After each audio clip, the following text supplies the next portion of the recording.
Welcome to the Deep Dive. Today, we're taking a really close look at the global market for preventing surgical site infections, or SSIs. And our guide is a pretty hefty analysis from Cognitive Market Research. It's their 2025 global report. That's right. Report ID CMR 8880104, and the data's super fresh, updated just this February 2025. Yeah, and it's comprehensive is maybe an understatement. It's over 250 pages, Yeah. packed with figures, forecasts. It really is. So our mission here for you is to pull out the key stuff. What are the big insights? How big is this market? Where is it going? Exactly. What's driving it? What are the regional differences? We want those aha moments without drowning you in, 250 pages of data. All right. Focus on the why behind the numbers. Okay, so let's start with a headline figure just to get a sense of scale. The report says the global SSI prevention market is projected to be USD 5,750 million in 2025. A very solid number to begin with. Definitely. So, okay, that's 2025. What's the outlook? Where does it go from there? Well, the forecast shows pretty significant growth. From that $5.75 billion, it's expected to climb to USD 7,919.116 million by 2033. Wow, okay, so nearly 8 billion. Exactly. And that works out to a compound annual growth rate, a CAGR, of 4.20% over that period, 2025 to 2033. 4.2% CAGR. And what's pushing that growth? What's the main driver? The report points quite clearly to rising healthcare awareness globally. That seems to be the primary engine. That makes a lot of sense, doesn't it? Yes. As people and healthcare systems get more aware of the risks. The demand for ways to prevent those risks just naturally goes up. Yeah. Okay, now that's the global picture, but I'm guessing it's not the same everywhere. Like the market probably looks different region by region. Oh, absolutely. The regional breakdown is fascinating. So North America in 2025, it's the biggest player by far. How big? Estimated at USD 2,127.50 million. That's like over 40% of the entire global market. Right, 40%. What about its growth rate? Is it leading there too? Actually, no. Its projected CAGR from 2025 to 2033 is more moderate, about 2.7%. Interesting. So the current giant, but maybe slower growth ahead, what's keeping it strong then? What are the drivers there? Well, a few key things. The report mentions just the sheer number of surgeries happening there is increasing. Okay. Plus, they have, very advanced healthcare systems already, high awareness of infection risks, too, and government regulations often push for these prevention measures. Makes sense. Yeah. And within North America, the U.S. dominates, I assume. Yeah, the U.S. is the lion's share. USD 1678.60 million in 2025 with a 2.5% CAGR. Canada's next, 255.30 million, but a slightly better CAGR at 3.5%. Okay. And Mexico, around 193.60 million with a 3.2% CAGR. Got it. So North America leads now. What about Europe? How does it compare? Europe's the second biggest piece of the pie, over 30% market share. The market size there in 2025 is estimated at USD 1,667.50 million. And the growth? Their projected CAGR is 3.3% through 2033, so a bit higher than North America's average. And the reasons? Similar drivers? Pretty similar, yeah. Growing awareness about SSIs, more surgeries, adopting new tech, strong infrastructure, and government initiatives playing a role, too. Patient safety focus. Any specific countries in Europe that are particularly strong? Germany's the largest single market there, about 330 million USD, with a 3.5% CAGR. Okay. The UK is close behind, around 280 million, but actually has a slightly higher AGR forecast at 4.1%. Interesting. Russia is also quite significant, about 258 million, though its growth is projected a bit lower, 2.3%. Then you've got France, Italy, Spain, all substantial markets with KGRs mostly in the 2-3% range. And some smaller ones too. Yeah, places like Sweden, Denmark, Switzerland, even Luxembourg shows up with a pretty healthy 3.6% CGR forecast. Okay, so Europe's looking pretty steady, solid growth. Now, you mentioned earlier Asia Pacific or APAC, smaller share now, but faster growth. Exactly. That's where things get really interesting from a growth perspective. APAC holds about 23% of the market in 2025, so USD 1,380 million. Right. But its projected CAGR from 2025 to 2033 is a whopping 6.9%. Wow, 6.9. That's way higher than the others. Yeah. The fastest growing by far then. By a significant margin, yes. So what's fueling that? What's going on in APAC? It's really a mix of powerful trends converging. You've got a big rise in the number of surgeries being done. Okay. Healthcare awareness is shooting up across the population.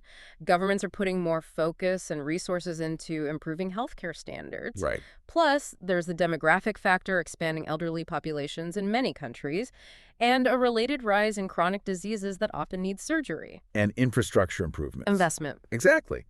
Healthcare infrastructure is getting better, and there's just generally more investment flowing into the sector. Yeah. All these things are coming together. It's a perfect storm for growth in this area. Which countries are leading the charge in APAC? China's the biggest market currently, about 580 million USD, with a strong 6.4% CAGR. But India actually has the highest national CAGR forecast in the whole report. 8.8%. 8.8%. Incredible. Though starting from a smaller base, presumably. Yes, its 2025 market size is about 138 million USD. But that growth trajectory is remarkable. Definitely. Who else is significant in APAC? Japan is a big market, around 190 million, 5.4% CGR. South Korea, about 166 million, 6.0% CKGR. Australia, around 72 million, 6.2% CGR. So strong growth pretty much across the board there. Yeah, even looking at subregions, like Southeast Asia as a whole, that's projected at 7.7% CKGR. Singapore specifically, 7.2%. Taiwan, 6.7%. It's really dynamic. Clearly, APAC is the region everyone's watching for future expansion in this market. Okay, let's round out the globe. What about South America? South America accounts for just over 5% of the global market. Yeah. Estimated size in 2025 is USD 218.50 million. And the growth. Projected CGR is 4.9%, so, faster than North America or Europe, but not quite APAC level. The drivers there. Similar theme. Similar, yes. More surgeries, growing concern about hospital-acquired infections, AIs. improvements in infrastructure, government initiatives, again, the aging population, chronic diseases, and adopting more advanced medical tech. Key countries in South America. Brazil's the largest, about 93.5 million USD, with a 5.5% CAGR. Argentina's smaller, around 37 million, but has a slightly higher projected CGR at 5.8%. Okay. Colombia, Peru, Chile also show decent growth potential. Got it. Moving on to the Middle East. The Middle East is a smaller slice currently, maybe around 2% globally.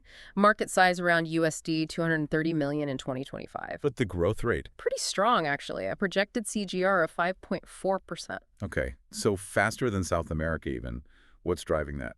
Again, rising healthcare awareness, more surgeries being done. They're also adopting advanced medical tech quite rapidly in some areas. More focus on prevention, infrastructure improvements, and importantly, significant government investment in healthcare in several key countries. Countries stand out there. Saudi Arabia leads, about 81 million USD market size, 5.7% CAGR. The UAE is next, around 47 million, with an even higher 5.9% CAGR. Wow. Turkey and Qatar also have strong growth forecasts, around 6.0% and 4.9% respectively. Interesting dynamics there. Okay, last region, Africa. Smallest share, I think you said. Yes, Africa holds about 1% of the global market right now. Estimated at USD 126.50 million for 2025. And the growth outlook. Projected CAGR is 4.5%.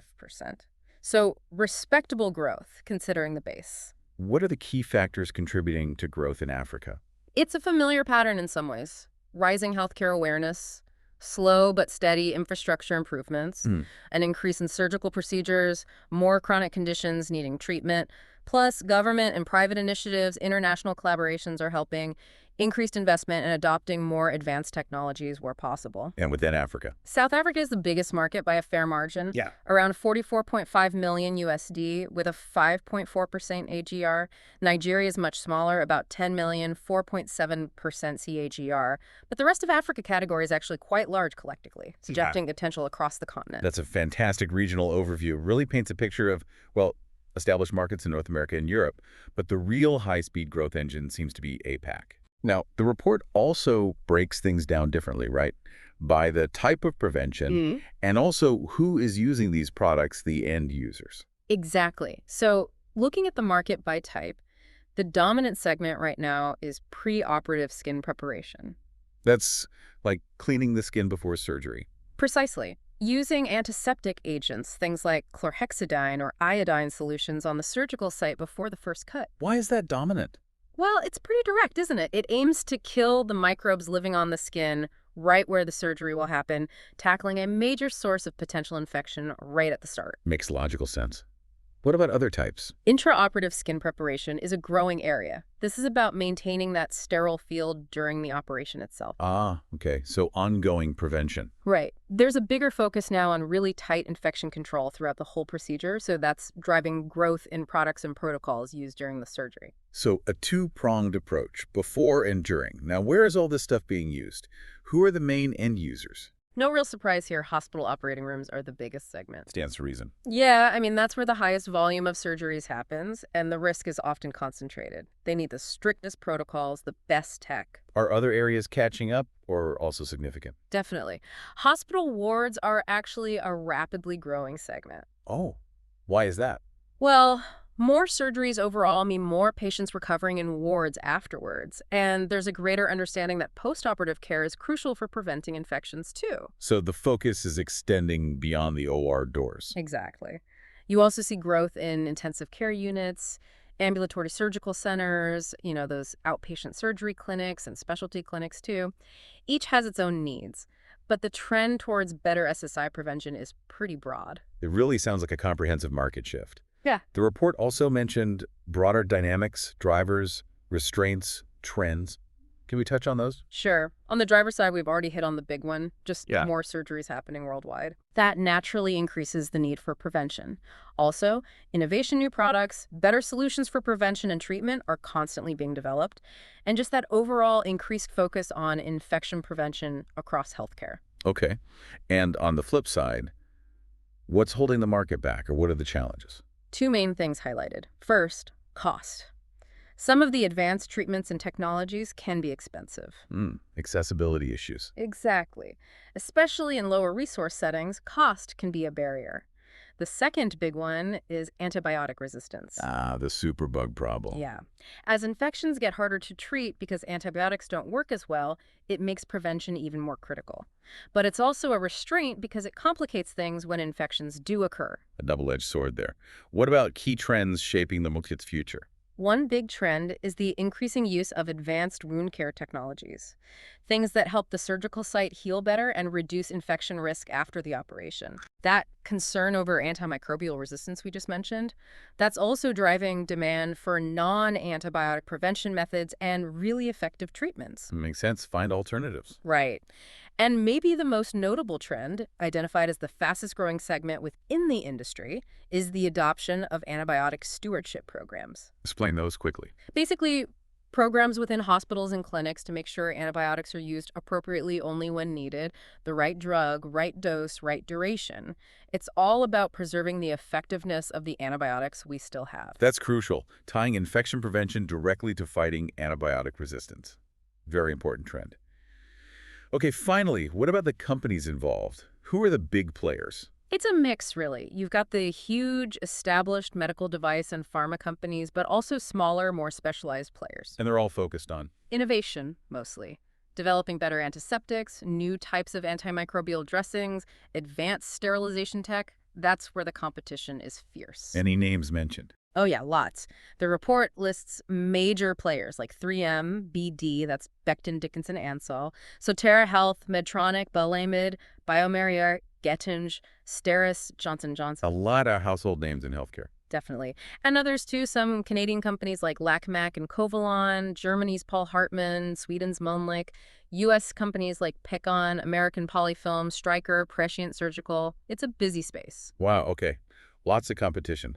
How are they competing besides new products? Any strategic moves? Yeah, the report mentions things like partnerships, mergers, acquisitions, pretty standard stuff for companies looking to grow market share, get new tech, or expand geographically. Any specific examples? It gives a couple. For instance, Mölnlycke opened a big new surgical glove factory in Malaysia back in April 2022. Why?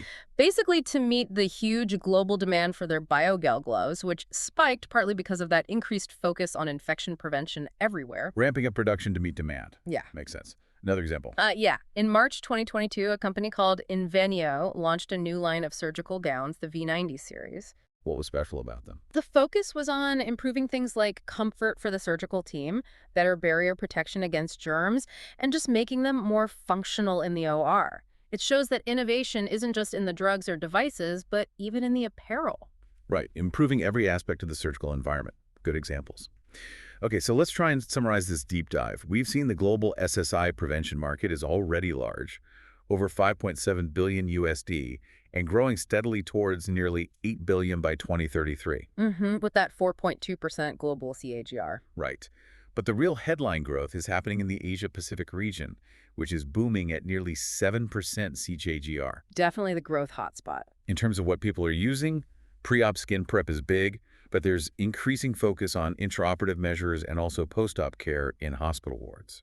A more holistic approach is emerging. And the whole market is driven by more surgeries, innovation, and awareness, but faces challenges from cost and, critically, antibiotic resistance. Which ties into the trend of antibiotic stewardship being so important. Exactly. It all connects. The competitive landscape is active, with big players and specialists all pushing for better prevention methods. And that ultimately benefits patient safety, which is the main goal, alongside reducing the significant costs these infections cause. Absolutely. So as we wrap this up, here's something for you, our listeners, to think about.